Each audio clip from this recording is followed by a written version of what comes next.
안녕하세요. 하나님 말씀을 사랑하는 나그네계 교우 여러분, 그리고 그리스도 안의 형제 자매된 교우 여러분. 우리는 오늘 이제 열왕기 하 9장을 읽어가도록 하겠습니다. 북왕국의 형편이 어떠한지 그것이 열왕기 하 9장에서 다루고 있는 내용인데, 지금의 형편은 이제 북왕국 이스라엘의 왕은 이제 아합의 아들인 요람이죠. 근데 하나님께서는 아합의 가문을 심판하시고자 하신 뜻이 있으신 것이죠. 아합의 죄를 묻습니다. 그래서 그것을 이루시기 위해서 예후라는 사람을 들어서 요람을 반역하여 치도록 하나님께서 섭리해 하십니다. 그럴 때 이제 요람과 함께 있었던 남유다 왕 아하시야도 함께 처단이 되어지죠. 동시에 아합의 그 악한 처인 이세벨도 처단이 되어집니다. 이러한 예후를 왕으로 세우고, 그리고 요람과 아하시야와 이세벨을 처단하는 전체 내용이 오늘 본문에 담겨져 있습니다. 우리는 오늘 본문을 통해서 하나님의 예언하신 바에 대한 그 뜻들이 어떻게 실현되는지를 살펴보도록 하겠습니다. 선지자 엘리사가 자기의 제자 생도한 사람을 선지자 하나를 부릅니다. 그리고 너는 허리를 동이고 기름병을 손에 가지고 길랏 라못으로 가라 합니다. 이 길랏 라못은 이제 전투 상황이었어요. 북이스라엘이 지금 아람 왕과 대치하면서 전투를 벌이고 있는 상황이었습니다. 그런데 이제 이 전투에서 요람이 이스라엘 왕 요람이 아람과 전투에서 이제 부상을 입어요. 부상을 입으니까 길랏 라못 땅에서 아람과 싸우다가 부상을 입으니까 이제 요람은 이스라엘이라는 그 지역으로 이렇게 돌아와서 부상을 치유하러 가 있었죠. 이스라엘은 이제 왕궁도 있었습니다. 그러니까 왕궁으로 돌아와서 후방 왕궁으로 돌아와서 이렇게 치유를 하는 겁니다. 그때 이제 아람과의 대치되어 있는 길랏 라못의 전투 중에 그 군권을 이제 예후라는 사람이 가지고 있었습니다. 하나님께서 이제 그 예후에게 엘리사를 통하여 한 선지생도를 보내는 겁니다. 2절에 보면 거기 가서 님리의 손자 여호사밧의 아들 예후를 만날 텐데 그걸 찾아 들어가서 그의 형제 중에서 일어나게 하고 그를 데리고 골방으로 가라. 골방에 가서 기름병을 가지고 그의 머리에 다 부으면서 이 기름 부어 세우는 거죠. 기름 부어 세우면서 여호와의 말씀이 내가 네게 기름 부어 이스라엘 왕으로 삼노라 하셨느니라 라고 말을 하라는 것이죠. 그렇게 말을 하고 일이 끝나고 나면 머뭇거리지 말고 문을 열고 얼른 그 자리를 떠나라, 도망하라, 지체하지 말라 하고 말을 넣어주었습니다. 이렇게 말을 들은 이제 그 선지자 생도가 이제 자기 소명을 감당하기 위해서 길랏 라못을 가봤더니 이제 군대 장관들이 예후와 함께 쭉 모여 있는 겁니다. 얼마나 겁이 났겠어요. 전투 중이니까 군 지휘관들이 모여서 이제 작전 회의를 하든가 뭔가 회의를 하고 있었겠죠. 그때 그 청년이 들어가니까 무슨 일이냐, 이 가운데 누구에게 할 말이 있느냐, 예, 바로 당신에게 할 말이 있습니다 라고 말해서 예후가 그럼 무슨 말이냐 하니까 일어나서 청년과 함께 집으로 들어갑니다. 그 청년이 그 예후를 살짝 빼내서 골방이죠. 그러니까 거기다 기름을 탁 붓고 이렇게 말합니다. 이스라엘 하나님 여호와의 말씀이 내가 네게 기름을 부어 여호와의 백성 이스라엘의 왕으로 섰느니, 반역에 기름 부어 세우시는 왕직에 임명식이 된 거예요. 너는 너의 주 아합의 집을 치라. 내가 나의 종 곧 선지자들의 피와 여호와의 종들의 피를 이세벨에게 갚아주리라. 예후를 이제 왕으로 세우시는 하나님의 뜻이 여기 설명되어 있는 거예요. 첫 번째는 아합의 집을 치게 한 것이다. 두 번째는 선지자들과 내 종의 종들의 피를 흘린 이세벨을 치기 위한 것이다. 그리하여 아합의 온 집을 멸망케 하고, 그리고 아합에게 속한 사람은 이스라엘 중에 맹인자나 노인자나 할 것 없이 모두가 다 멸절하겠다고 하나님이 진노의 심판을 내리시는 거예요. 그 일을 위해서 예후를 왕으로 세우겠다 이렇게 말씀하신 거죠. 9절에 보니까 아합의 집을 느봇의 아들 여로보암의 집과 같게 하고 또 아히의 아들 바앗의 집과 같게 할지다 이렇게 되는데, 이 말씀의 뜻은 여로보암은 바앗에 의해서 반역으로 죽고요, 또 바앗은 시므리에서 반역으로 죽습니다. 그 우상 숭배한 두 사람의 대표적 악인들을 각각 반역에서 멸망을 당하게 하신 것처럼 그렇게 아합의 집도 그리 당하게끔 하시겠다. 예후 네가 그 역할을 할 것이다 하고 예후를 왕으로 세우셨습니다. 그리고 10절에 이어서 이스라엘의 지방에서 개들이 이세벨을 먹을 것이라. 개들이 이세벨을 먹고 그를 장사에서 없으리라 하셨느니라. 이렇게 말을 하고 곧 문을 열고 도망갔습니다. 얼마나 무섭겠어요. 사실 이게 반역의 일을 하나님의 이름으로 예언에 선포하지만 이게 만약 드러나게 되면 하나님의 예언은 반드시 실현될 것이지만 그 과정 속에 자신의 생명은 어떻게 될는지 이 상황적인 그 두려움이 얼마나 컸겠어요. 그러니까 엘리사가 보낸 선지서 생도는 그 일을 마치자마자 곧바로 문을 열고 얼른 그 자리를 떠나게 되어집니다. 하나님께서 이세벨을 계속 강조하시죠. 아합의 집을 멸종시킬 것이다. 이세벨이 죽을 것이다. 이세벨은 개가 그들을 먹을 것이라 이렇게 얘기하시므로 아주 비참한 죽음이 될 것을 예언하셨어요. 하나님은 이세벨을 굉장히 진노하신 것이죠. 이세벨의 죄악이 너무 컸던 거예요. 그러니까 하나님께서 이세벨로 인해서 북왕국 이스라엘이 얼만큼 타락했는가를 우리가 볼 수가 있습니다. 엘리야가 갈멜산에서 바알 선지자 400과 아세라 선지자 400, 그러니까 450, 400을 각각 죽였을 때 그때 이세벨이 그냥 진노해서 엘리야를 죽이겠다고 나선 여자 아닙니까? 11절 예후가 이제 그 말을 듣고 나서 그 모인 군대 장관들, 그러니까 요람의 이제 군 지휘관들이죠. 와서 딱 오니까 한 사람이 이제 그에게 물어봅니다. 평안하냐? 그 미친 자가 무슨 까닭으로 그대에게 왔더냐? 그 미친 자라는 것은 선지자를 뜻하는 거죠. 그러니까 여호와의 선지자도 미친 자처럼 뭐 중얼중얼 예언하느냐? 이방 신을 섬기는 자들이 뭐 이렇게 점친다고 중얼중얼 대니까 그런 모양을 빗대서 하기도 하고 어쨌건 조롱의 의미죠. 그 미친 자가 도대체 널 왜 찾아왔느냐 이렇게. 근데 이제 그때 예후는 군권을 가지고 있었어요. 그때 이제 그대들이 그가 와서 말한 바가 뭔지 알리라 이렇게 말을 했습니다. 이게 참 애매한 말이죠. 어떻게 알겠어요? 모르죠. 그런데 곧 알게 될 것이다 이렇게 된 뜻도 될 수 있겠지만 너희가 알고 그 자를 보내어 나에게 말한 거 아니야? 이런 식으로 이게 슬쩍 덮어씌우는 것일 수 있죠. 근데 이것은 굉장히 전략적인 거예요. 왜냐하면 지금부터 이제 예후가 하는 말은 하나님이 자기를 왕으로 세웠다는 말을 할 거 아니에요. 이 말을 만약 알려줬을 때 저들이 어떻게 반응할 것인지를 생각해 보는 거죠. 그래서 너희가 이미 알리라 라고 말함으로 인해서 그 선지자가 자신한테 예언해 준 바에 너희가 동의하라. 너희가 동의하지 않으면 안 될 것이라는 무언의 압력을 주는 겁니다. 너희가 이미 알 것이다. 너희가 이 계획을 알고 있지 않냐라고 덮어씌우는 거예요. 사실은 알고 있지 않죠. 모르는 걸 예후도 알 거예요. 그러나 지금 자기 한 말에 대하여 너희도 동의하고 따라오라 라는 식의 모종의 그 협박이랄까요. 그걸 딱 밀고 들어가서 이렇게 말을 합니다. 그러니까 이제 12절 우리가 당치도 않다 우리가 어떻게 하느냐 말하라 이렇게 얘기하겠죠. 그럴 때에 이제 예후가 말합니다. 그가 이리이리 내게 말하여 이르기를 여호와의 말씀이 내가 네게 기름을 부어 이스라엘 왕으로 삼는다고 하셨다 하리라 하는지라. 그러니까 아직은 내가 왕이다 이렇게 말하지 않고 여호와 하나님이 나에게 기름 부어 이스라엘 왕으로 삼는다고 하셨다고 전했다 이렇게 얘기했어요. 이 말을 내일 맞는 말은 굉장히 위험한 말이죠. 이건 반역의 말이니까.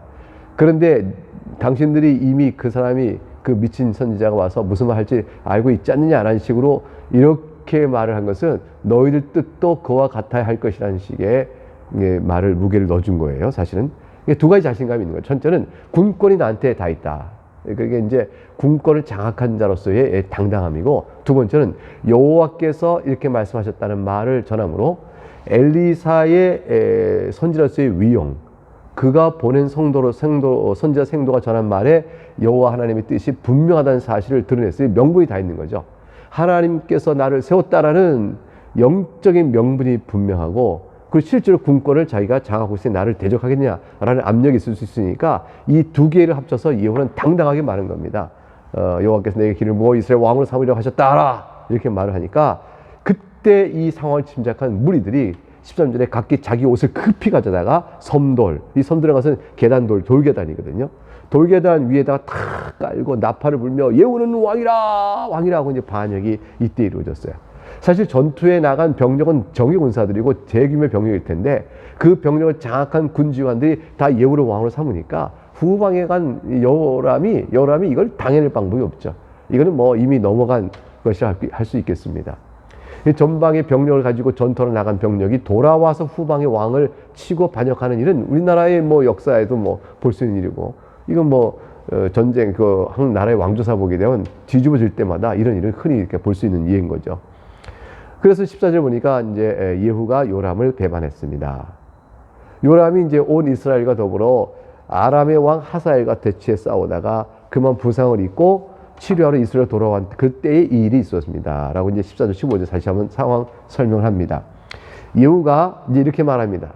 왕이라 하는 소리를 다 듣고 이렇게 말하죠. 한 사람이라도 너희 뜻에 합당하거든 한 사람이라도 이 성에서 도망하여 이스라엘로 가서 이 사실을 알리지 못하게 하라.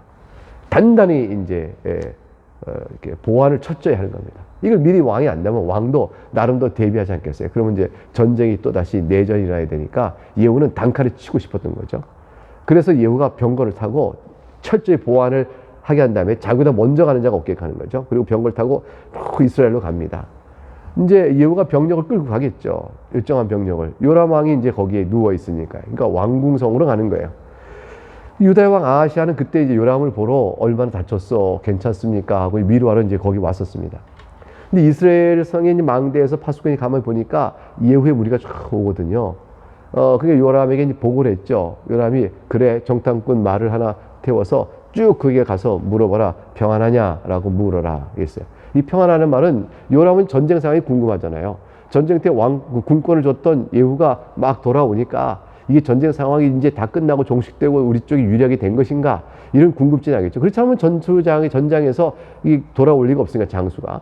그러니까 이제 평안하냐 그러면은 전쟁의 상태가 유리하게 돌아간 것이냐 이렇게 이제 알고자 이렇게 얼른 정찰병을 보냅니다. 좋은 소식일 거라는 기대한 거죠. 18절에 한 사람이 말을 타고 탁 가서 만나서 묻습니다. 왕의 말씀이 평안합니까? 라고 물어봅니다. 했더니 예후가 이러기를 평안이 너에게 무슨 상관이 있느냐? 이렇게 했어요. 이 말은 뭐냐면 내가 너에게 전쟁의 상황이 어떠한지 말할 필요가 있겠냐? 네가 무슨 그걸 알아서 어쩌겠느냐?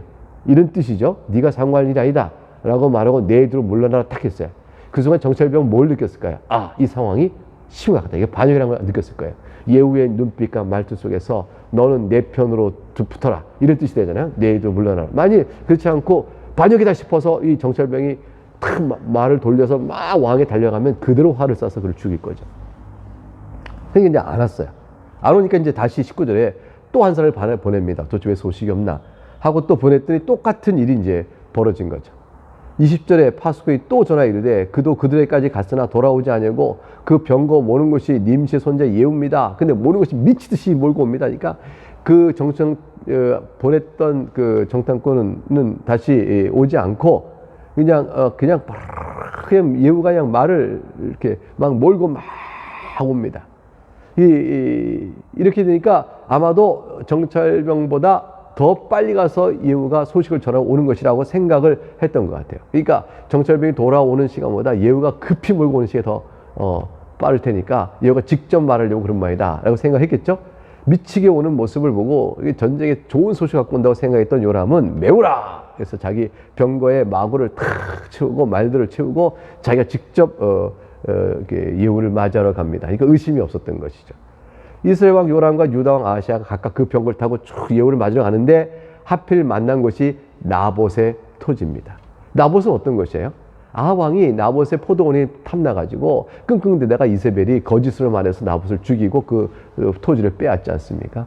그 하나님께 주신 약속의 땅을 그렇게 빼앗음이 돼서 아합이 범한 죄에 대해서 하나님이 진노를 하십니다. 그래서 아합의 가문이 철저히 심판받을 거라고 하나님이 선언하신 일이 있어요. 근데 그 장소에서 이제 아합의 아들 요람이 지금 예후를 만나게 된 거죠.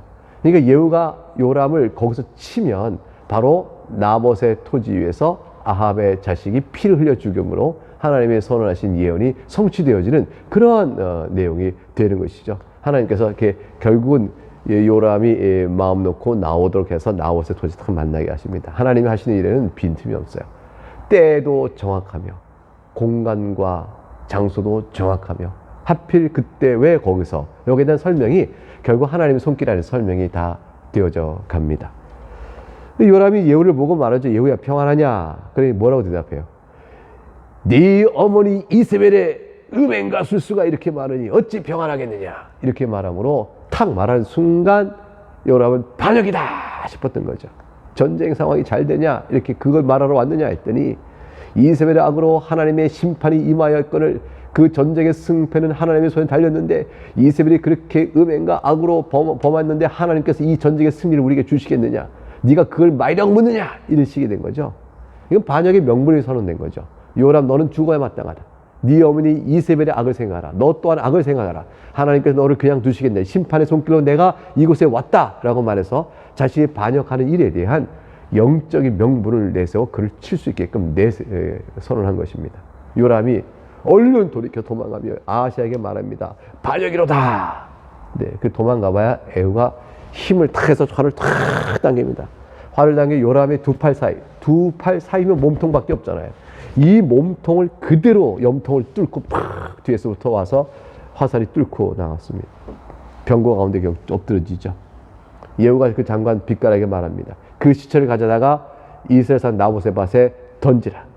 내가 기억하려와 이전에 너와 내가 함께 타고 갔던 그 아버지의 함께 타고 그 아버지 아합을 우리가 주로 섬겼을 때, 쫓았을 때 여호와께서 이같이 그 애를 말하지 않느냐.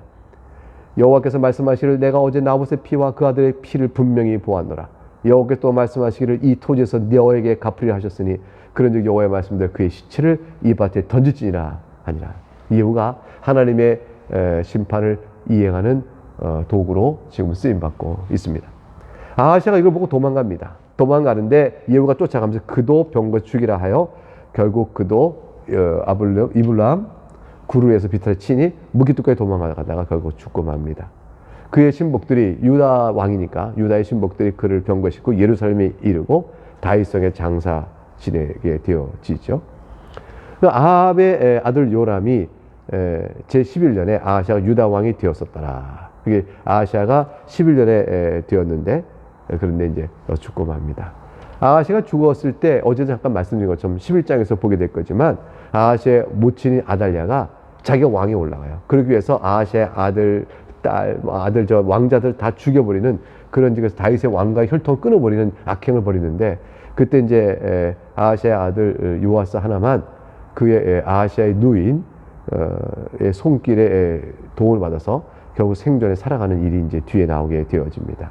그러니까 유다도 이제 굉장히 타락한 거죠. 아하시아가 그 타락한 요람의 형편. 그러니까 이거 그럴 수밖에 없는 게 결국은 유다도 왕족 혼인으로 또 혈족으로 이렇게 연결되니까 아하시아의 외할머니가 아달랴인데 아달랴는 또 이 아합의 딸이거든요. 그래서 이게 얽혀지면서 영적으로 심히 타락한 상태였어요. 그러니까 하나님께서 다윗 왕가도 완전히 끊어져서 다른 사람을 세워 유다 왕가를 이어가지는 않으셨어요. 그러나 다윗 왕조 안에도 이 타락한 왕조 안에도 큰 심판을 내리신 거죠. 징계를 내려서 겨우 요아스 하나를 건지시는 일이 이제 있게 되어집니다. 이게 다 뭐냐면 아달랴 아합의 딸의 영향인 거죠.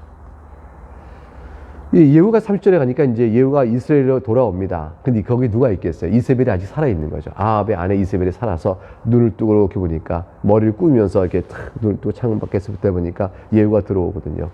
들어오니까 이제 이세벨이 이 소식을 다 알고 있어요. 너 시므리여, 주인을 죽인 너 시므리여 평안하냐? 이렇게 이세벨이 말합니다. 왜 시므리라고 그랬을까요? 예후는 시므리의 후손이 아니에요. 근데 다만 바하사, 그러니까 여로보암을 치고 왕가를 세운 게 바하사. 근데 바하사를 치고 자기가 올라선 게 시므리. 근데 시므리는 7일 천월 끝납니다. 한 주일 동안 왕 노릇하다가 그냥 다시 또 배반 축출된 거니까 너도 그 시므리처럼 예후 네가 반역을 꾀하지만 일주일 동안 있다가 너도 당할 것이라 뭐 조롱하는 말로 이세벨이 발악하는 거죠. 예후가 이제 얼굴도 창을 향하여 말하고 나서 내 편이 될 자가 누구냐 이렇게 말합니다. 그러니까 거기 이제 이세벨과 이스라엘 사람들이 이세벨을 따를 것이냐 아니면 나를 따를 것이냐 이렇게 이제 예후가 소리를 내는 거죠. 결단하라는 거죠. 민심은 어디 쓸 것이냐 이렇게 말하는 것과 같아요. 그러니까 이제 네시가 예후를 가만히 보다가 아하 예후 편에 들어야겠군요. 그래서 이제 33절에 네시들이 이세벨을 들어서 창밖으로 내어 던져버립니다. 내어 던지니 이세벨은 그때 나이 좀 있었을 것이고 내어 던지는데 그 떨어지면서 그냥 머리 뭐 어떻게 피가 했댔겠죠. 그의 피가 담과 말에 튀었다. 그러니까 이제 그냥 떨어서 피 없이 멀쩡하게 죽은 게 아니고 결국 떨어졌는데 하필 그렇게 떨어졌나 싶게끔 피투성이가 되는 상태로 떨어져서 그 피가 담에도 말에도 튀더라. 예후가 그 시체를 밟았다 돼 있어요. 아주 처참한 죽음을, 이세벨의 죽음을 상세히 성경은 설명하고 있어요. 예후가 그걸 발로 밟았을까요? 병거를 타고서 밟았을 거예요. 그래서 그냥 완전히 그 이세벨의 시체를 깔아뭉긴 거죠. 그 예후가 이제 그러고 나서 34절에 들어가서 먹고 마십니다. 이게 이제 승리를 자축하는 거죠. 왕으로서 완전한 왕권을 딱 이제 손에 쥐었으니까 이렇게 탁 승리하게 먹고 마십니다. 그런데 그때에 예후의 실수가 드러나요. 이 저주받은 여자를 찾아 장사하라. 저주받았다는 것은 하나님을 배반하고 우상 숭배의 일을 극심히 했으니 이세벨이 저주받은 여자인데 찾아 장사하라. 그는 왕의 딸이라. 그러니까 이게 시돈 지역의 딸이었거든요. 그러니까 시돈의 공주인 장례를 치르라고 이렇게 말을 했어요. 이것은 이제 예후의 오만함이죠, 사실은. 그걸 장례도 치르지 못하도록 그냥 버려둬야 되는데 예후가 자기가 왕으로서의 자격을 갖고 시돈의 공주였으니 그것으로는 장례 치러라. 그러나 저주받은 여인이 이들은 뭐 저주받았다라는 사실하고 이미 처단됐다고 이제 판결을 내린 거겠죠. 그래서 장사로 가봤는데 두 골과 발과 그 손 외에는 찾지 못했어요. 시신이 온전하지 못한 겁니다. 왜 그랬을까요?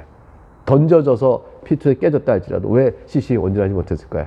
그것은 예후가 먹고 마시고 이게 자축하는 그 축하를 하는 그 시간에 개들이 와서 이세벨의 몸을 뜯어먹은 거죠. 그래서 이세벨 시체를 다 먹고 남은 게 결국 두 골, 발, 손 그거만 겨우 있었던 겁니다. 하나님께서 이세벨이 그렇게 너를 개들이 먹을 것이라 한 말 그대로 예언이 이루어진 것입니다. 돌아와서 그렇게 예후에게 말하니 여호와께서 그 종 디셉 사람 엘리야를 통하여 말씀하신 바라 이스라엘 토지에서 개들이 이세벨의 살을 먹을지라 했던 그 말이 그대로 이루어졌구나. 37절에 그 시체가 이스라엘 토지에서 거름같이 밭에 있으리니 이것이 이세벨이라 가리켜 말하지 못하게 되라 하셨느니라 하였더라. 예후가 여호와의 말씀에 대한 예언을 기억하고 있습니다. 예후는 이렇게 해서 왕이 되면서 사실 상당한 정도 이스라엘의 개혁된 형태를 보여줍니다. 하나님께서 예후를 기뻐하시는 많은 형태가 있어요. 그러나 온전치 못했어요. 그 내용은 이제 뒤에서 우리가 살펴보겠습니다. 하나님의 철저한 공의의 심판은 그 말씀하신 대로 다 이루어졌습니다.